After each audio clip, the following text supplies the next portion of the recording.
coming up next, the next segment is actually a very interesting one, because this is where you can probably get to ask a lot of questions. Okay, this is a panel discussion. It will be moderated by DT and Rania. And in the panelists, we will have DTM Robin and DTM Dave Lal.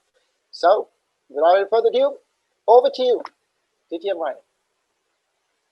Fantastico, MC Ahmed. Thank you so much for such a wonderful organization. Everybody, speakers, audience, you've all done a fantastic job. Thank you so much for such a wonderful morning. Now it's the time for you to ask your questions. The chat is open. I have some already sent to me privately. So let me start with Robin. The question is, how do we distinguish good quality curiosity from overthinking or annoying interference? Very deep question. Thank you for that question. I think it's definitely about personal judgment, but I would definitely say that the quality of content that we see out there right now, I think overkill is all right. You try and do that, because I think we are really not thinking of a lot of new ideas. So I think if we really introspect and reflect, there is a lot of things inside us which we can take out, and sometimes you may give them more than they need, but that's all right. You tend to get better when you do it more. So that's my answer. Personal judgment is what I think matters. Thank you, DT and Robin. Now the next question is for Devlal. Should a member interfere or suggest best practices to club executive committee, or allow them to create their own style? Thank you for the question. Being a mentor is a huge responsibility. So your first job is to guide them. And as I said during my session, let's not take anything for granted. Let's not assume that the club officers know everything. So the first step is to lay it out, explain it to them. What are the good practices? And in case they have doubts, it may not be always it's because they wanted to do a mistake. It's simply because it could be a lack of awareness. And when there is a mistake, step in, but do it individually. Do not do it on a forum. Maybe you could call that person individually and speak to and explain to that person and make them understand why that perhaps is not a good idea. The second question, anyone of you could answer it. How mentors keep executive committee motivating when members are not supporting the ExeCom?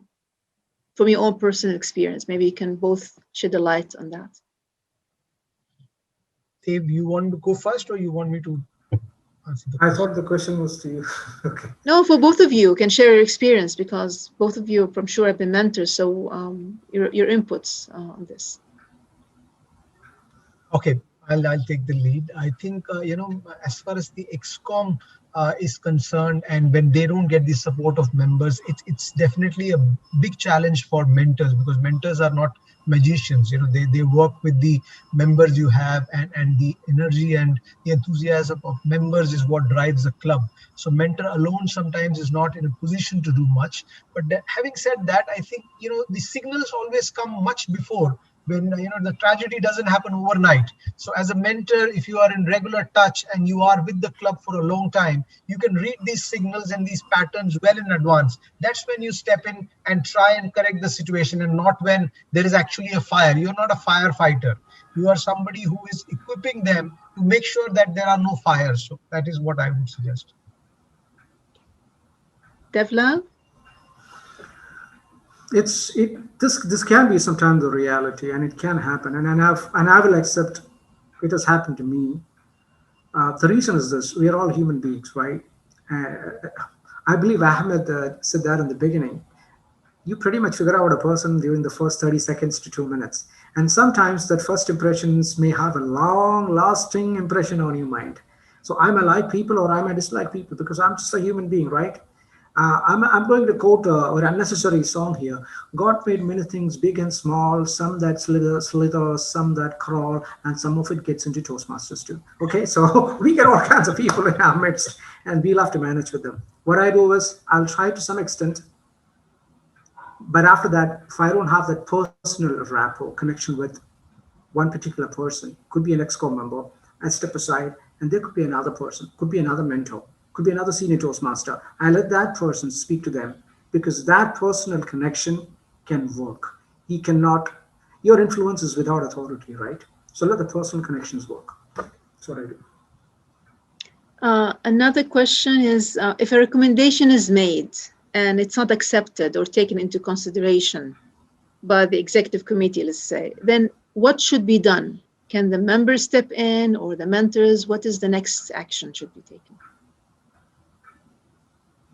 Devlal? Robin? I'm going to let the big brother talk first. Get clarity on the question. The question is coming from whom? The suggestion is being made by members, or is it by mentor, Rania? Is that the question specific? It's in general. For example, if the recommendation is made, let's say, by a mentor to, let's say, executive committee, but it's not accepted or taken into consideration, and the members feel it's for the best interest of the club. But some members, some executive committee can be really bossy, especially if they're seniors, you know. So they're more overruling. So what is the next step to be done? How can the members save the club or take into consideration this recommendation? I think this is the point. I think, there are two sections to the question, because, one is, are you the mentor of the club or are you the mentor of a member?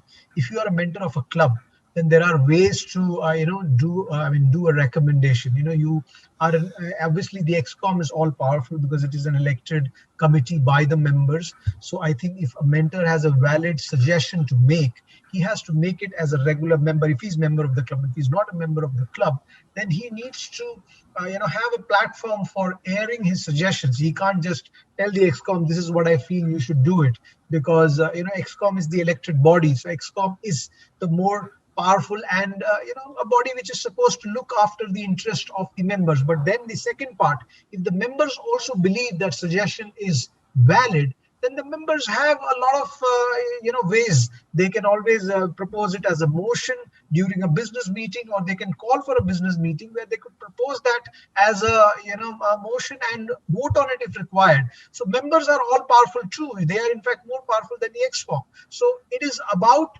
involving the members and using the platform to make the suggestion in the right way. That's the way to go for a mentor, because he cannot definitely directly influence the ExCom if they don't feel so. That's what I would suggest.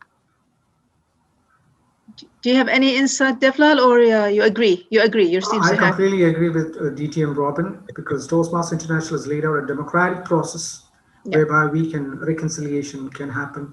So instead of the ExCom, going at each other's throat during an ExCom meeting, take to the club during the business hours, present the problem, let people discuss and debate, and then put it to vote. Simple. The next question is how to bring unresponsive members back to the club, especially during these virtual meetings, because some are opposing it. They're not for the virtual, they're for the physical. I think it's a very easy question to answer. I think, like I said in the beginning, if you don't have good content and you don't say things or do things which are interesting enough for members, you cannot do anything else. There's no rocket science to it. You need to make your club sessions interesting. Every role player needs to dig in and start contributing and creating good, rich content, interesting content. And so that's the best way to do it. And if you don't have members in your club who can do it, call wonderful people like Devlal and let them give a humorous speech or something to keep people engaged. Devlal, don't worry, I'm not saying everybody should call Devlal. Idea is people, there are a lot of people available in district who can come and help you out and show the way. So do that, but content is king. You need to create good content to keep the people in your club aligned to your club and be members of your club. Thank you. The next question is, sometimes you see some clubs have successful legacy. Everything is on track with the work of the mentors, and then one executive committee comes and it ruins everything. You've seen that before. What is your advice as leaders? Devlal. Okay. Legacy in Toastmasters is, I would consider it as a fallacy. You can only depend so much on the so-called past glory. People come and people grow. The culture in a Toastmasters club is constantly changing. It's a dynamic thing, and it's pretty difficult to put a put a leash on it. It will happen for sure. But what is nice is, have you heard about this story called the? I'm going to talk, say stories and sing songs and all that. Okay, please don't mind. Something called the ship of Theseus. The ship of Theseus is a ship that was handed down the generation. So the father had it, part of that wood chipped away.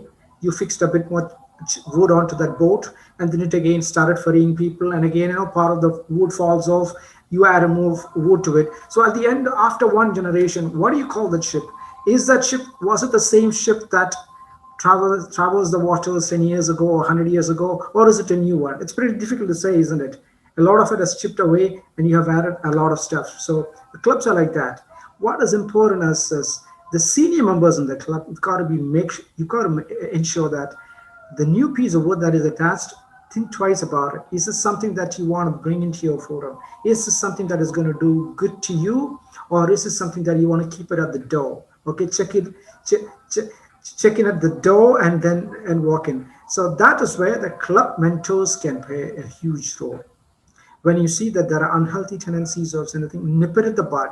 And I would always say, take it out of the forum, talk to people in person, try to have a personal conversation. And if I can talk, I would probably call Robin, talk it out, use your personal influence to get at it. Thank you, Devlal. You want to say something, Robin? Yeah, I would say, when you say legacy, legacy is not just about your term. When you are a leader and you say you were part of a legacy, it's long term. It's 2 years, 3 years. So when you are a leader of a club, you're president of a club.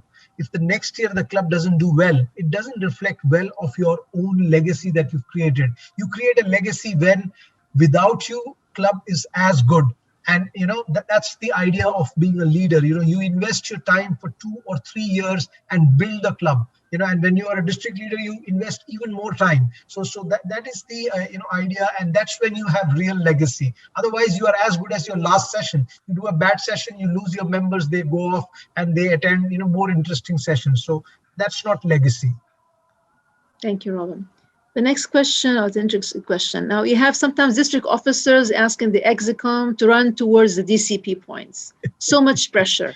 So how mentors can handle the situation knowing that surviving the club is mandatory and is probably more important than the DCP points? There's always this pressure game between the... Yes. Now this is a question for Robin. Yeah, I'll take this question. As I gave you a very funny example of DTM Balraj coming and spoiling the party. It was actually not spoiling the party. It was actually calling spade a spade. As district leaders, our role is not to share the goals. Our role is to create the why, in the sense, why are you a Toastmaster? Why are you coming to these sessions? What are you getting out of it? If we can answer these questions in a subtle way, and when the clubs realize that and the clubs start building their clubs up, doing better sessions and quality sessions, as Devlal said, and mentors start playing their role. If they have experience, don't keep it with yourself, share it with your members, make, leaders out of your members. That when you become good mentors, when all that starts happening, that's when the club will go for the DCP without realizing it. Because if you do all the things right, that is, members are doing their speeches, you are doing quality sessions, goals will start happening on their own. So my tip for the clubs is, if district leaders come to, I'm sure all of the present district leaders, including Rania, who is sitting here, she's doing all these sessions. She could have just done sessions on add more members, make new clubs, but she's not doing that. She's trying to tell us what can we do in our clubs which can strengthen our clubs, and thereby making sure that we have more members, we retain more members, and we have an inclination to make new clubs. So I think if district leaders, by any chance, a few of them do that, that's when the mentors can step in and make sure that the EXCOM and the regular members understand that if you do your role well, don't worry about what the district team wants. It will automatically happen. So you focus on what is good for your club, what is good for your member. Why has the member joined your club? Has he joined because the club can be president distinguished? No. He's joined the club because he wants to be a better speaker. So end of 1 year, he needs to see his move from A to point B. And And that's where the club has contributed. Club has given him platforms and opportunities to perform and fine-tune his skills. So I think it all boils down to taking care of every member of your club, and that's what XCOM needs to do, and that's what mentors need to facilitate. So that's the answer. Thank you, Rohan. One question here is from an area director that says, he's facing a problem that he gives recommendation. He's a member of the club and part of the executive committee, but nobody's taking the recommendation because they feel he's pushy because an area director wanted to get certain achievements. So there's a kind of a dilemma here. So what advice do you have for him?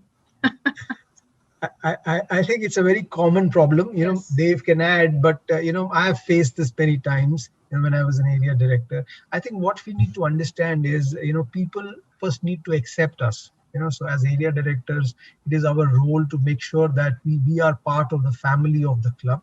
Easier said than done. That means that we need to be part of the challenges and good times with the club, and the club trusts you. And when that happens, that's only when you can start recommending and start making changes. Now, for the immediate solution, the best thing to do is try and be part of their sessions, understand what the real issues are, and then try to suggest. Because I think a lot of times people know that this is my house, I know what to do, so they become a little sensitive. So as an area director, unless you become part of that fabric of the club, there is no way that people will accept what you want from them. So I think that's the way to go. I think Dev Lal can add. He has a lot of experience in this also. Sure. Thank you, Robin. There has to be a line drawn that you shouldn't cross as a leader. No matter how much those results and those plaques and awards will fetch you, nothing is worth ruining the relationship between you and a club and the members. So you got to, I just can't come out as a selfish person who's looking for those accolades and then completely take out the human element from it. Instead of asking a person, oh, come on, man, get one more member, we are going to get this medley. I could have asked a better question much ahead in advance to say that, well, the club seems to be not doing so very well in terms of membership. So here are the programs. Here are some solutions that we can work together. So that first of all, I do not, or that club will not end up in a position on September 29th and looking for one member. So it's a bit of proactiveness, and of course, phrasing these questions and these problems in a way that we do not come across as people who are running after accolades and banners or ribbons. Thank you, Dev. I think we have only time for one question, even though I have a lot of questions coming up. But this one question is that how many members are required to keep the club running if coaches and mentors are not able to increase the number of members? It's from a club president, this question. See, Toastmasters says, your club can exist if you have 8 members, but if you have 8 members, it's not a club. It's like a small party, and party doesn't last. So I think you need to have a minimum of 20 members, and ideally, like we were discussing, if you can have 30 members, that's wonderful. Yeah, sometimes I think it's extremely difficult, but then there are ways to it. You can have combined sessions, and you can do many other things to keep people engaged. And once you have good content and people feel that it's interesting to be part of this club and what they do, I think people will find new members to come in and join these sessions, and that's where you have opportunity to connect with the new guests and maybe convert them and make them members. So I think try and make it 20 or more, and 30 is the best that you could do. Thank you. I think we have time for one last question. Now we have the EXICOM, area director, division director, and the mentor. Who is the one to seek help first? What is the prioritization? If there's any prioritization in that rank? So who are the best people? Could you please repeat that question? The question is, now we have, for example, executive committee, we have the mentors, we have the area director and division director. So whom to approach first for help? This one from one of the club members. Support or advice? Is there any prioritization for that? Interesting question. I think it's a very simple answer. I think mentors are the people who are with you all the time, and they are the people who know the club the best. So I think the best people to approach are the mentors. Now it also depends on what is the question, you are trying to get answer for. What is the help? If you need something which is to do with the district administration, then obviously you need to go to the area and division directors. But if it's to do with the interest of the club, the members, and some dispute or something happening within the club, then I think the mentors are the easiest to approach. And area directors are probably the next step. Division directors are probably much later, because they are looking after a lot of clubs. So ideally a mentor, then area director, and then only if they are not able to help you, you reach to the division director. That's how you follow the protocol. But if you know the division director well, you can always take his help. But mentors, area director, and division director is the way to go. Absolutely. I think that we have to wrap up here because we have only 6 minutes. So thank you so much for answering the questions. We have some left, but anyway, I think we answered most of the questions. Thank you so much for your presence and for your contribution and all the valuable information we had from both of you, DDM Devla and DDM Robin. And for all the audience, you've been a fantastic audience. And with that, we conclude the Q&A session. And